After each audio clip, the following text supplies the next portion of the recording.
نحمده ونصلی ونسلم علی رسولہ الکریم اما بعد۔ سامعین محترم، آج 24 اکتوبر 2024 کو جناب فصیح الدین حیدرآبادی، داعی و مبلغ مسلک اہل حدیث، ان کے آفیشیل یوٹیوب چینل پر ان کی 21 منٹ 3 سیکنڈ کی ویڈیو آئی ہے۔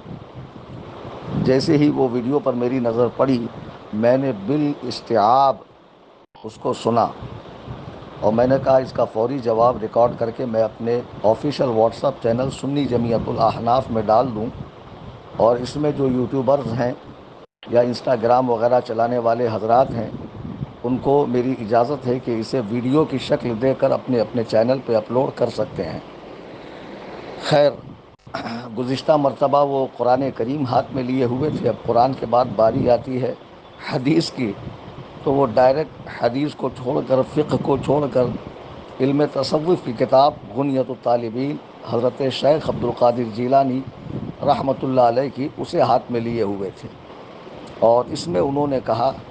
کہ میں، جب آپ نے 17 تاریخ کو آڈیو ڈالی 2 منٹ کی اور چیلنج مناظرہ کیا، تو میں گیا تھا پولیس پرمیشن کے لیے، مجھے پرمیشن نہیں ملی، تو بہرحال وہ نہیں ہو پایا۔ تو ساتھ میں انہوں نے یہ بھی قبول کیا، ان کی اس ویڈیو کو آپ بغور دیکھیے گا کہ وہ بات جو کہی جا رہی تھی کہ ان کی جماعت کے ایک لڑکے نے، جس کی عمر انہوں نے بتائی کہ 18 سال ہے، اس نے حضرت شیخ عبد القادر جیلانی رضی اللہ تعالی عنہ کو کے حوالے سے یہ کہا کہ اگر وہ بھی مجھ سے بحث کریں گے تو ان کا پیشاب نکل جائے گا۔ مجھے وہاں کے احباب نے یہ بات بتائی، میرا بہت دل دکھا۔ پھر یہ بتا رہے ہیں کہ اس نے معافی مانگی اپنے ماموں کے ساتھ آ کر، ان کے مرکز میں بھی اور بھی کہیں پر، بہرحال تو اس کے معافی کی اطلاع مجھے نہیں پہنچی۔ لیکن یہ تو کنفرم ہو گیا اور دنیا نے دیکھ لیا کہ جو آپ کی جماعت سے جڑتا ہے وہ اتنا جری بے باک ہوتا ہے کہ اکابر اولیاء اللہ کو خاطر میں نہیں لاتا، بات کرنے کی اسے تمیز نہیں ہوتی ہے کہ کس کا کیا مقام و مرتبہ ہے۔ بہرحال انہوں نے اس میں قبول کر لیا کہ وہ لڑکے نے یہ بات کہی تھی، اور ماحول میں بہت تناؤ پیدا ہو گیا تھا۔ بعد میں اس نے معافی وغیرہ مانگی۔ اب اس کے بعد انہوں نے، میں نے جو آڈیو ڈالی ہے 11 منٹ کچھ سیکنڈ کی اپنے یوٹیوب چینل سنی جمعیت الاحناف پر، فصیح الدین صاحب، میں ویڈیو نہیں بناتا ہوں، حدیث پاک میں تصویر کشی کو ناجائز و حرام کہا گیا ہے، اور میری کچھ ویڈیوز جو یوٹیوب پہ ملتی ہے پاکستان کی، یا شاید میرے خیال سے کہیں اور کنٹری کی بھی ہوں گی، یا ہندوستان کی، وہ میری مرضی سے نہیں لی گئی ہے، میں اس کے ناجائز و حرام ہونے کا قول کرتا ہوں۔ ہاں، جب مناظرے کا مسئلہ ہو اور فریق مخالف بغیر اس کے راضی نہ ہو، تو وہاں ہمارے یہاں رخصت ہے، یعنی اس موقع پر ہم لوگ ویڈیو بنا لیتے ہیں۔ یہی وجہ ہے کہ جب آپ نے میرے چینل کو وزٹ کیا، تو میرے چینل کو چلتے ہوئے لگ بھگ 4 سال ہو گئے، آپ کو میرے چینل پر میری ایک بھی ویڈیو، تصویر وغیرہ قطعاً نہیں ملے گی۔ ثم الحمدللہ میں اس کی پابندی کرتا ہوں، لیکن مناظرے میں آپ کی لگائی شرط کے مطابق انشاءاللہ اس کا اہتمام کیا جائے گا اور لائیو بھی کیا جائے گا، تاکہ لوگ احقاق حق و ابطال باطل کے حسین منظر کو ماتھے کی آنکھوں سے دیکھیں۔ اب اس کے بعد انہوں نے بتایا کہ پہلے یہ بھی بریلوی تھے اور ان کے نانا بھی مشرک تھے، چونکہ ان کے یہاں قبر کا طواف کرنے والا، اسے ہاتھ لگانے والا، چومنے والا وغیرہ وغیرہ مشرک کی کیٹیگری میں آتے ہیں، تو ان کے نانا بھی مشرک تھے اور ان کے ابا بھی مشرک رہے ہوں گے۔ پھر ان کو جو ہے جماعت اہل حدیث میں آنے کی توفیق ہوئی اور یہ اہل حدیث میں آئے۔ تو اب یہ جو دوران گفتگو انہوں نے کہا، حضرت شیخ عبد القادر جیلانی علیہ الرحمۃ والرضوان کی کتاب ہاتھ میں لے کر کہ دیکھیے یہ ان کا عقیدہ ہے اور یہ آپ کا عقیدہ ہے۔ پہلی بات میں کلیئر کروں کہ وہ لڑکے نے جو کہا تھا کہ حضور غوث پاک رضی اللہ تعالیٰ عنہ پیشاب کر دیں گے، آپ نے کہا اس نے معافی مانگی، وہ ٹاپک کلوز ہو گیا۔ میں حیدرآباد سے آ گیا، میرے آنے کے بعد آپ نے مجھے چیلنج مناظرہ کیا اور کہا کہ میں ثابت کروں گا کہ آپ شرک و بدعات میں مبتلا ہے، کینسر سے زیادہ بھیانک بیماری کے اندر آپ مبتلا ہے۔ اور جب میں نے اپنی آڈیو میں پوچھا کہ آپ کی میری کوئی ملاقات ہی نہیں ہے، تو آپ نے کب مجھے فعل شرک کرتے یا فعل بدعت کرتے پایا؟ تو موصوف کا تگڑا قیاس دیکھیے، تگڑا قیاس، حدیث و قرآن کو چھوڑ کر یہ مہارتی صاحب فرماتے ہیں کہ آپ کی کے چینل پہ 2-3 آڈیوز دیکھ کر میں نے یہ اندازہ لگا لیا، آپ کے نزدیک یہ چیز مسموع بالشہادہ ہے۔ یہ تو جب آپ مناظرے میں آئیں گے پھر میں آپ سے پوچھوں گا کہ آپ نے شیخ عبد القادر جیلانی کی کتاب کیوں اٹھائی؟ آپ اہل الحدیث ہیں، اہل حدیث کے 2 اصول فرمان خدا فرمان رسول، اطیع اللہ اطیع الرسول، قرآن اور حدیث آپ کے نزدیک حجت ہے، اور ہم احناف بریلویوں کے نزدیک، سنیوں کے نزدیک ہمارے یہاں جو کتاب پڑھائی جاتی ہے فقہ میں نور الایضاح، اس میں صاف لکھا ہے ادلہ شرعیہ 4 ہیں، یعنی جن سے ہم دین کا مسئلہ لیتے ہیں: قرآن، حدیث، اجماع امت اور قیاس فقہا۔ تو میں ان 4 جگہوں سے دلیل دوں گا۔ چلیے، آپ کے ٹاپک کو میں نے ایکسیپٹ کیا، عقائد پر بات ہوگی۔ آپ کے شہر کو میں نے قبول کیا، حیدرآباد میں بات ہوگی۔ آپ کو تیسری سہولت میں نے یہ دی کہ آپ کو ٹکٹ وغیرہ کا خرچ نہیں اٹھانا ہے، 10 لوگوں کا تو کیا میرے اکیلے کا بھی نہیں اٹھانا ہے، میں اپنے ذاتی خرچ سے آ جاؤں گا۔ اور آپ نے کہا کہ آپ نے جو جگہ بتائی ہے وہاں دونوں طرف کی عوام جمع ہو جائیں گی۔ میری عوام کی میں گارنٹی لیتا ہوں کہ انشاءاللہ کوئی بدنظمی نہیں ہوگی۔ ہماری جانب سے جو مقرر کردہ لوگ ہیں وہی کمرے میں ہوں گے، آپ کو بحفاظت مناظرہ گاہ میں لایا جائے گا، ہمارے درمیان گفتگو ہوگی، جب حکم فیصلہ سنائیں گے اس کے بعد بحفاظت آپ کو آپ کے علاقے میں چھوڑ دیا جائے گا۔ اب اتنا کچھ کہنے کے بعد بھی اگر آپ اس جگہ پہ راضی نہ ہوں تو پھر تعجب ہے، حالانکہ آپ نے اسی 21 منٹ کی ویڈیو میں اخیر میں کہا ہے کہ چلیے میں اس جگہ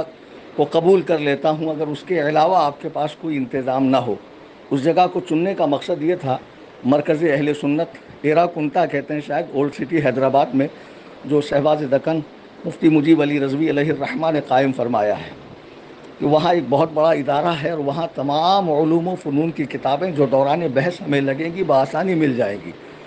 اور میرا وہاں آنا جانا لگا رہتا ہے۔ تو بہرحال آپ اس جگہ تشریف لائیں، اور آپ نے کہا کہ کل پرسوں جبھی بھی آپ آئیں، کچھ گھریلو معاملات ہیں جس کے سبب میں اس مہینہ سفر نہیں کروں گا، اور نومبر میں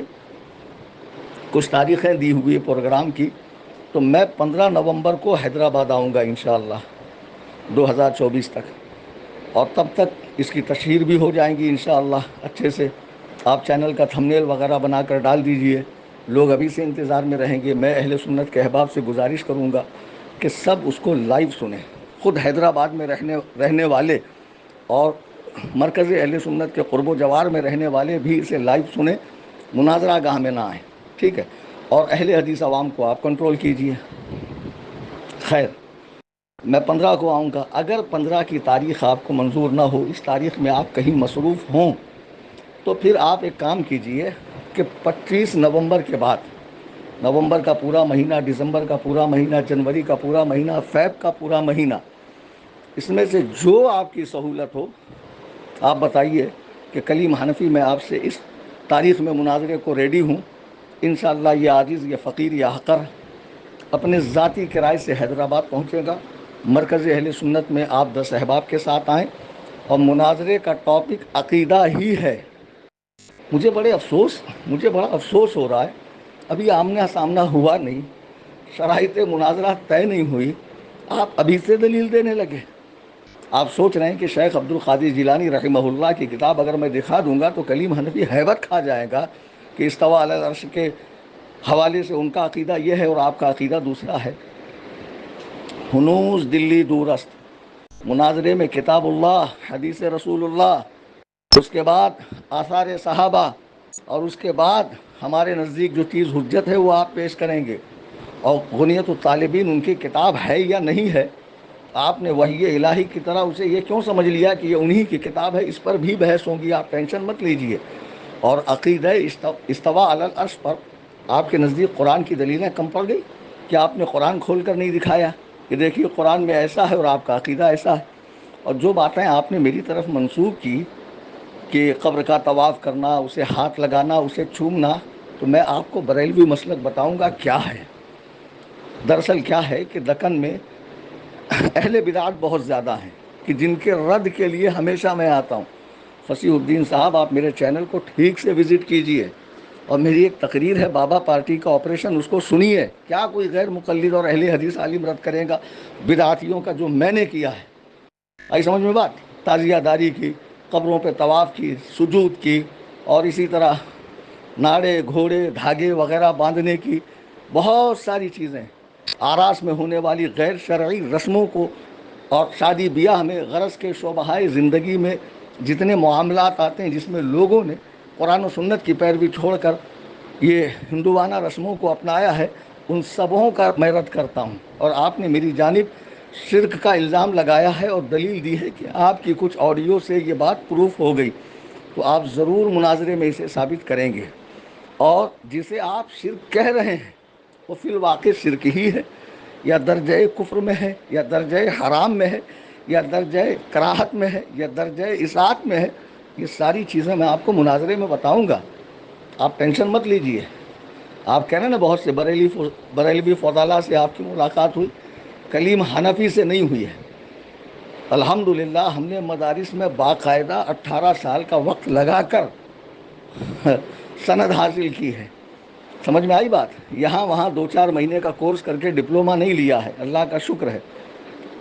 دوبارہ آپ نے یہ جو باتیں کہی ہیں، میں اس پر بھی آپ ثابت کریں گے کہ جن کو بریلوی کہا جاتا ہے انہوں نے کیا کیا شرک کیا، اور جسے آپ شرک سمجھ رہے ہیں قرآن و سنت سے وہ شرک ثابت ہوتا ہے کیا، اور جو عقیدے آپ ہماری طرف منسوب کر رہے ہیں وہ واقعی ہمارا عقیدہ ہے کیا، اور اگر ہے تو اس کا شرک و کفر ہونا حدیث و قرآن سے بتائیے۔ آپ مناظرہ ہوا نہیں، کچھ ہوا نہیں، گھر میں بیٹھ کر آپ اپنی کرسی پر اطمینان و سکون کے ساتھ میں بنیت الطالبین ہاتھ میں لے کر بتا رہے ہیں کہ بتائیے اس کے مطابق آپ کا عقیدہ نہیں ہے۔ ارے بھائی اتنی گھائی کیوں ہے، اتنی جلدی کیوں ہے؟ میں تو چاہ رہا ہوں کہ مناظرہ ہو اور بہت قاعدے سے ہو، اور دنیا دیکھے